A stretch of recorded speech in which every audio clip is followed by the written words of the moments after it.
여러분 안녕하세요. 오늘 얘기는요 두더지와 지렁이입니다. 제가 6월달 농사 모습 보여드리는데 거기에 댓글로 김미경 님이 두더지 피해가 심각하다고 좀 문의를 해 주셨습니다. 제가 이제 워낙 뭐랄까요, 댓글 달아도 이제 반응 안 하지 않습니까? 또 질문도 그렇고요. 그러다 보니까 이제 정말 마음이 급해졌는지 댓글을 주셨습니다. 그걸 아시는 분인데요. 보니까 약을 칠까요? 피가 많으니까 이제 약까지 꺼낸 것 같습니다. 그리고 저의 영상을 꽤 보신 분 같습니다. 왜냐하면 이제 아까도 말씀드렸습니다만은 댓글에 뭐 대답 같은 것들 이제 답글 안 하고 그런 걸 아시는 거니까요. 보면은 이제 확실한 것 같습니다. 저희 같은 농사를 짓는 분들이 제일 힘든 게 뭐냐면 이런 유해적 피해입니다. 이제 그 중에서 제일 한 게 이제 병해충일 거고, 그리고 이런 두더지 같은 피해도 적지 않죠. 제가 이제 오래전입니다만은 전음농하고 할 때에 그 단체로 해서 육지부에 며칠간 견학을 한 적이 있습니다. 자, 과수, 우리 제주도에는 이제 밀감도 하니까 이제 그쪽에는 이제 밀감 농가는 아닙니다만은 뭐 사과, 배, 뭐 이런 감, 뭐 이런데 채소, 뭐 이런데 이제 선전지 견학을 했었습니다. 제주도에서 농사나 조금 낀다, 뭐랄까요, 한다 하시는 분들이 이제 모여 있었고, 이제 거기에서 제 생각에는 한 거의 10몇 명 정도 같이 갔었던 것 같습니다. 거기 한 농가가 그런 얘기 하시더라고요. 위에는 까치 피해, 표면은 고라니 피해, 그리고 땅 속에는 두더지 피해가 정말 뭐 병충해는 물론이고요. 이 세 가지가 이제 뭐 큰 유해적인 동물의 그런 피해다는 말씀을 하셨습니다. 그러면서 이제 두더지 피해가 어떤 피해가 나오냐 그러면 이제 땅 속으로 왔다 하다 보면 큰 구멍이 생기지 않습니까? 그러다 보면 이제 뭐 여름에는 뭐 그런 피해도 있습니다만 겨울 됐을 때에 나무 고사 문제가 제일 심각하다는 말씀을 해주셨습니다. 왜냐 그러면 이제 구멍 뚫렸고 거기에 이제 영하권으로 내려갔을 때 거기가 이제 찬바람 들면서 그래서 과수가 이제 동사하는 고사하는 그런 피해가 정말 적지 않다는 위험하다는 말씀을 해주셨습니다. 그래서 두더지는 꼭 잡아야 된다. 근데 저희들 일행은요 전부 다 웃기만 했습니다. 이제 그분이 이제 우리 제주도라는 거 알면서도 뭐냐면 이제 제주도에도 두더지가 있을 거라 생각했지 이제 뭐 제주도는 이제 두더지가 없는 걸 알고 있습니다. 지금까지 제가 이제 뭐 건 46년째 농업에 종사하면서 이쪽에 있으면서 보면요 제주도에서 두더지 피해라는 거는 들어본 적도 없고 본 적도 없고 저도 그런 껴크지 않습니다. 그러니까 두더지에 대한 명쾌한 대답은 못 드리고요. 어쨌든 그런 피해가 있었다는 거. 그리고 또 다른 농가 갔을 때에 이 농가는 정말 유명한 농가입니다. 과수인데요. 그러면서 보여주는 게 뭐냐, 자신의 땅. 그러니까 우리의 표면적에 보면 이제 이렇게 유기물 우리가 이제 초생접에 계속 하지 않습니까? 그렇게 덮어놓으니까 계속 하니까 땅을 파니까 이제 뭐 표면층이 부드럽습니다. 그리고 지렁이들이요 바글벌려서 이렇게 해서 살아있는 흙이다. 그러면서 이 말씀을 하시더라고요. 정말 지렁이가 엄청났습니다. 왜냐 그러면 이제 초생재배 할 때 보면 이제 풀을 여름에 몇 번을 베지 않습니까? 베니까 멀칭이 되고 멀칭이 되니까 어떻습니까? 거기에 미생물이 끼지 않습니까? 그러면 미생물도 어떤 미생물이냐? 녹색 유기물이니까 이제 초생재배니까 여름에 하면 녹색 유기물이니까 박테리아도 거고 박테리아도 뭡니까? 바로 질소를 생산한다는 말씀을 드렸지 않습니까? 그러니까 이제 풀들이 많이 자라거든요. 빨리 자라고요. 그러니까 1년에 몇 번 베고 그러니까 반복적으로 이제 어떻습니까? 표면층은 부드러울 정도로 미생물이 많고, 그리고 지렁이들이 뭐 정말 빠글빠글, 저희들 뭐 그걸 보여줬으니까요. 제가 이제 이런 지렁이 얘기를 또 하는 건 뭐냐 그러면, 지렁이와 두더지는 공생관계 아닙니까? 자, 지렁이가 많다는 건 뭐겠습니까? 두더지가 많을 확률이 높아진다는 거. 왜냐 그러면 이제 거의 지렁이를 쫓아서 두더지가 형성되고요. 아마 지렁이가 적다 그러면 두더지 피해도 적다는 건 이거는 누구나 아실 겁니다. 그래서 뭐랄까, 두더지가 많은 건 뭐냐? 우리 땅이 좋다, 지렁이가 많다, 그걸 이제 과시했고, 그런 얘기를 하신 분도 있습니다. 제가 이제 만난 적도 있고 그런 얘기를 하시더라고요. 제가 이제 전국에 교육하고 이제 많이 돌아다니다 보면요, 그렇게 하신 뭐 그런 또 뉘앙스로 하신 분들 계십니다. 두더지 피해가 많다는 건 뭐냐? 지렁이가 많다. 지렁이가 많으면 뭐냐? 좋은 토양이다. 이게 하나의 뭐냐면 국룰적으로 이제 농업에는 알려져 있습니다.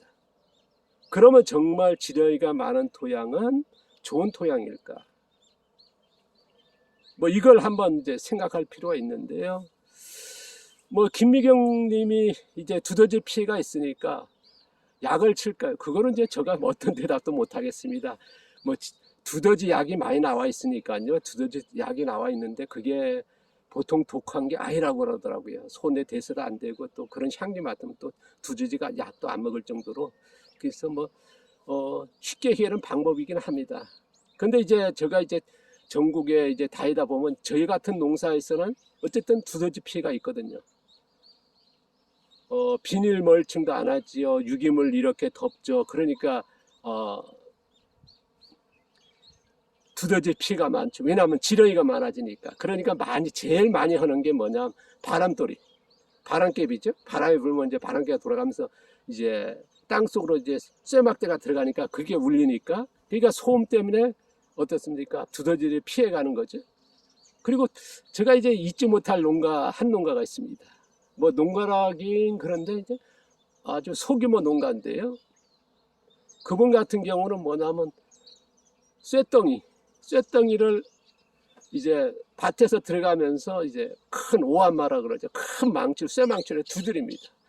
그래서 두드려 가면 어떻습니까? 이쪽부터 이제 띄엄띄엄 하면 이제 그 울리니까 두더지가 도망간답니다. 그래서 1년에 몇 번씩, 뭐 여름 되면 이제 뭐 보름에 한 번씩, 한 달에 한 번씩 이제 밭에 갈 때마다 이제 한 번씩 오한마질을 한다 그러더라고요. 그래서 이쪽서부터 몰아간다는 거거든요. 띄엄띄엄 다니면서. 그래서 이제 오한마 치면 이제 두더지가 피해를 막는다, 그런 말씀 하시더라고요. 그래서 여기다가 조금 더 제가 플러스 되는 것도 더 효과적인 방법도 첨부한 적이 있는데, 어쨌든 두더지 피해는 많고, 지금 보면 약으로 치는 해결하는 방법, 그 다음에 바람돌이, 그 다음에 그런 그 농가에서 처음 봤습니다만은 오한마질을 해서 이제 쇠를 울리는 거죠. 그러면 이제 진동같이 우려나니까 뭐 그런 방법도 있고, 뭐 아마 그 외에도 여러 방법이 있을 겁니다. 뭐 손으로 구덩이 파가지고 이제 잡는 방법도 있는데 그건 정말 힘든 거고요.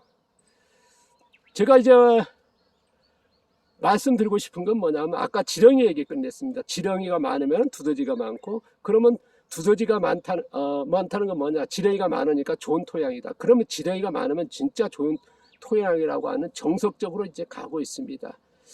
저는요, 뭐 이게 하나 또 얘기하면 좋을 것 같습니다. 제가 몇 년 전에 여기서 이제 일주일에 한 번 정도씩 현장 교육이라 해서 이제 한 번 진행한 적이 있습니다. 그러니까 이제 첫 교육이 뭐냐면 여기서 약혼을 캤거든요. 약혼을 이제 오전 내내 캤는데요. 그때 한 분이 오셔가지고 이상합니다, 선생님. 왜요? 그러더니 지금까지 제가 자신이 이제 직장 다니면서 여러 도시농교육, 귀농교육, 그 다음에 농업학교 뭐 그런 게 있지 않습니까? 그래서 그런 데 쫓아다니고 현장도 많이 갔는데 그 얘기하고 전혀 다른 현상을 저희 밭에서 약혼을 깨니까 땅을 파지 않습니까? 그걸 봤습니다 그러더라고요. 뭐냐 그러면 모든 분들이 지렁이가 많으면 좋은 토양에 있고, 그 다음에 표면층이 막 모래같이 그냥 부드럽다 그랬거든요. 근데 저희 밭에는 그 두 가지가 없더랍니다. 땅이 표면이 살짝만 했지 부드러운 게 없더랍니다. 그 다음에 두 번째는 뭐냐, 지렁이가 파도 어쩌다 하나 보이지, 군뱅이하고 하나씩 보이지, 지렁이가 안 보인답니다. 그러면 선생님 토양은 나쁜 토양이라는 건데요. 근데 당신 100% 지금 농사 짓고 있는데 이거는 저희가 상상이 못하는 거죠. 전혀 반대적인. 그래서 자신의 혼란을 가지면서 그래서 정말 조심스럽게 저한테 질문을 하시더라고요. 제가 그런 얘기했습니다. 자, 1, 2, 3, 4, 5 교육 때도 이제 되게 얘기하는데요. 5가 뭐냐, 우리 자연숲까지 정말 좋은 땅. 1이 뭐냐, 사막까지 최악의 땅. 그러면 지렁이가 많은 토양은 1, 2, 3, 4, 5 중에서 몇 번 정도 들어가겠냐. 그러니까 그 친구가 그러더라고요. 뭐 4, 5 아니겠습니까? 나는 2에서 3도 안 되는 2를 벗어날 정도밖에 안 된다. 지렁이가 많은 토양. 그런 얘기를 했습니다. 그러니까 깜짝 놀랐죠. 옆에 듣던 친구들도 그냥 놀라는 거죠. 아니, 지렁이가 많은 좋은 토양인데 아까 1, 2, 3, 4, 5 5가 최고의 토양이다. 그러면 1이 최악의 토양이다. 근데 2도 약간 넘어다 3도 안 되는 토양이라고 얘기하니까 지금까지 들었던 상식 완전 깨버린 거거든요. 자, 지렁이가 많다는 건 뭐냐 그러면요, 유기물이 많습니다. 수분이 적당하게 유지되는 거고, 되게 녹갈색이나 녹색의 유기물 그런 것들이 되게 많을 겁니다. 갈색 있지 않습니까? 우리가 마른 풀, 이게 갈색입니다. 갈색 유기물이죠. 이건 녹색 유기물입니다. 그러면 갈색 유기물만 많이 덮고 밑에가 습하다면 지렁이가 있을 것이고요. 아니면 얇더라도 녹색이나 느낌이 있을 때에 지렁이가 많습니다. 그러니까 우리는 이제 지렁이가 많으면 어쨌든 좋은 토양이다. 그래서 지렁이 많은 토양으로 만들어 가고 있거든요. 그래서 유기물을 땅속에 놓고 비닐 피복이나 잡초 매트가 있을 때 두더지 피해가 많을 것이고, 유기물도 많이 덮었습니다. 그러면 지렁이가 많으니까 두더지 피해가 많을 수밖에 없죠. 제가 이제 돌아가서요, 정식적으로 얘기하면요, 저는 아까도 얘기했습니다. 지렁이가 많은 토양은 뭐냐, 3도 되지 못한다. 아까 1, 2, 3, 5 중에서 2를 벗어날 정도밖에 안 된다는 게 저희 생각입니다.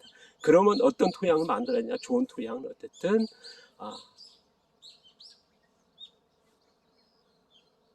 2와 3에 되지 않는 그런 지렁이 많은 토양을 만든다는 것은 굉장히 병의 충격이 많아집니다. 군뱅이도 많아지고요. 그 해충 피해를 감당하기 힘듭니다. 그렇게 했다는 건 뭐냐면, 그렇게 많다는 건 뭐냐면 또요, 병균 또한, 미생물 또한 그럴 수가 있습니다. 어떤 미생물이야? 박테리아 정도가 많아요. 지렁이는요, 박테리아 덩어리. 지렁이 몸속에 있는 미생물들이 뭐냐 그러면 박테리아거든요. 그러니까 지렁이는 뭐냐, 박테리아 덩어리다 보시면 돼요. 몸체를 거의 다 이루어졌다. 그러다 보니까 박테리아는 뭡니까? 제가 계속 얘기하죠. 질소를 생산하는 미생물 중에, 왜냐하면 부드러운 거를 하게 해서 먹이로 삼아서 내놓는 게 뭐냐, 바로 또 박테리아는 뭡니까? 점성이 바로 그런 것들이 내놓는 거거든요. 그래서 질소를 생산하는 기계다 보시면 돼요. 자연 기계다. 그러니까 어떻습니까? 작물, 식물이 빨리 자라는 거고, 그러니까 개체수는 지렁이 개체수는 계속 유지되는 것이고, 그러다 보니까 두더지는 많아지는 거죠. 그러니까 그거를 벗어나야 된다는 게 저희 생각입니다. 아마 이 얘기를 꺼낸다는 게 조심스러워서 공개적으로. 하지만은 제가 교육 때 개인적으로 이렇게 했을 때의 그 얘기를 합니다. 그러나 이게 유튜브 상이나 뭐 얘기한다면요, 아마 지렁이가 많은 토양이다, 그걸 가져 있는 분한테는 정말 뭐랄까, 또 그래서 조심스럽게 대답을 안 하고 그런 것 피하는 쪽이 있는데요. 어쨌든 김미경 님이 댓글로서 이제 뭐 두더지 얘기 나왔으니까 이왕에 이제는 좀 얘기해도 될 것 같습니다. 그래서 오늘 좀 조심스럽게 꺼냅니다만은, 지렁이가 많은 토양은 좋은 토양으로 가는 길목이다 생각하시면 돼요. 길목이다. 그리고 뭐냐, 제일 위험한 건 뭐냐면, 지렁이는 박테리아, 세균입니다. 질소를 많이 생산하는 게 이게 정답이거든. 그러니까 식물을 빨리 키워내는. 왜냐하면 질소가 많으니까. 박테리아가 많다.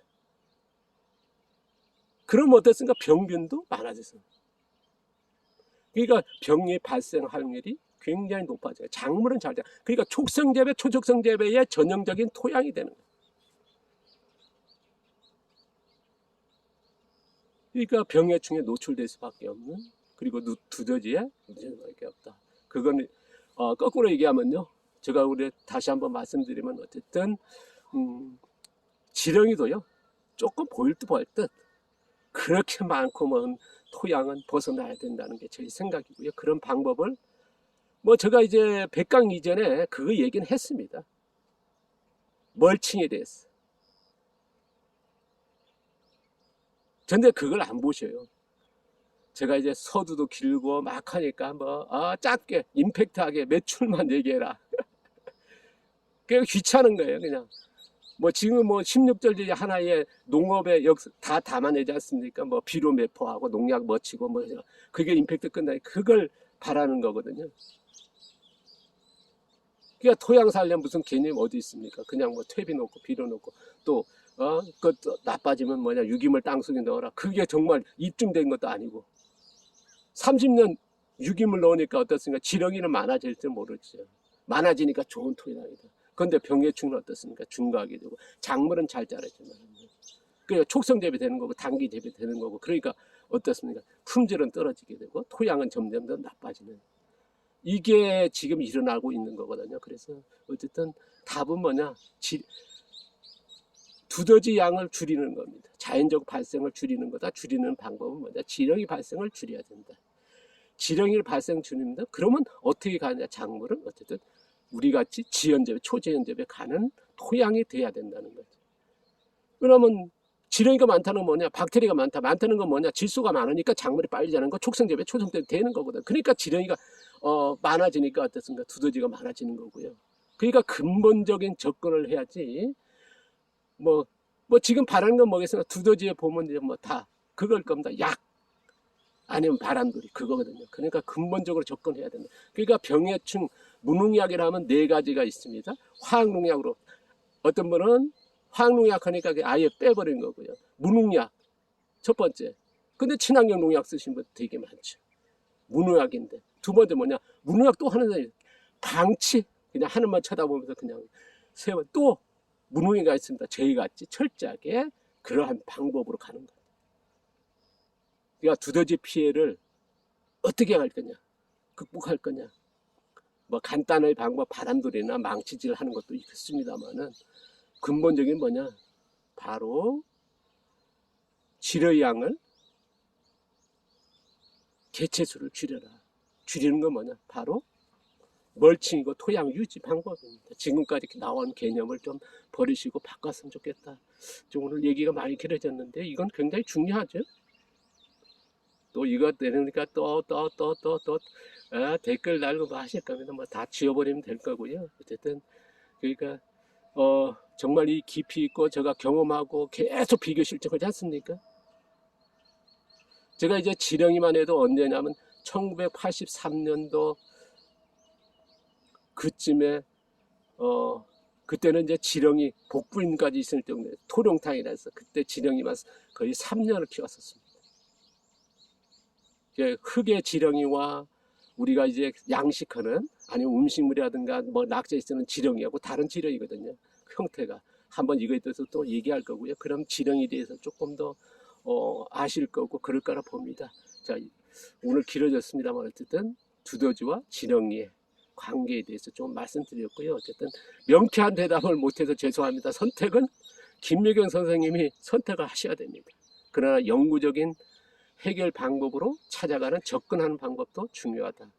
그 다음에 뭐 바람거리 돌리든 망치질 하든 약을 치든 하는 게 낫지 않을까 싶습니다. 근본적으로 접근하는 방법 뭐 도움이 될지 모르겠습니다만은 감사합니다.